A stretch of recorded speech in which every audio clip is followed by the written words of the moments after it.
একটি শিশুর জন্মের সঙ্গে সঙ্গেই তার বাবা মায়ের হৃদয়ে জন্ম নিয়েছিল এক গভীর স্বপ্ন। একদিন তাদের সন্তান সঙ্গীতকে সঙ্গী করে দেশের রন্ধ্রে রন্ধ্রে ছড়িয়ে দেবে শিল্পের আলো।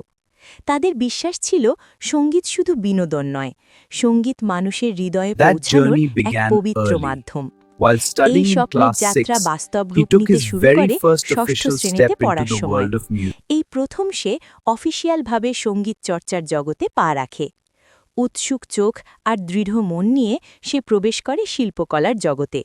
সঙ্গীত তখন আর শুধু ভালো লাগা নয়, তা হয়ে ওঠে দায়িত্ব।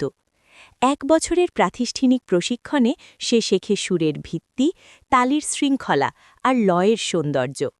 ধীরে ধীরে সে বুঝতে শেখে প্রতিটি সুরের একটি ভাষা আছে, প্রতিটি তালের একটি গল্প আছে। কিন্তু তার শিক্ষা থেমে থাকেনি কাগজে কলমে। মাঠ পর্যায়ে কাজের মধ্য দিয়ে সে শিখেছে সঙ্গীতকে জীবনের সঙ্গে মেলাতে। এক মঞ্চ থেকে আরেক মঞ্চে তার সঙ্গীত কথা বলতে শুরু করে, নীরবে কিন্তু গভীরভাবে।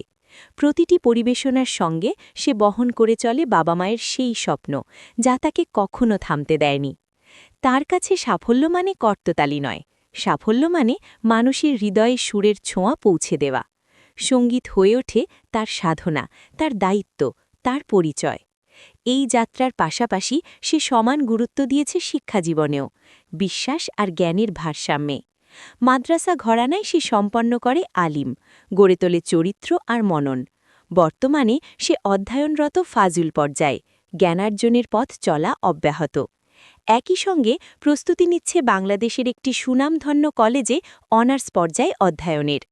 এই গল্প শুধু একজন তরুণ সঙ্গীত শিল্পীর নয়, এটি স্বপ্নের গল্প, অধ্যবসায়ের গল্প আর বাবা মায়ের প্রত্যাশা পূরণের এক অনন্য যাত্রা।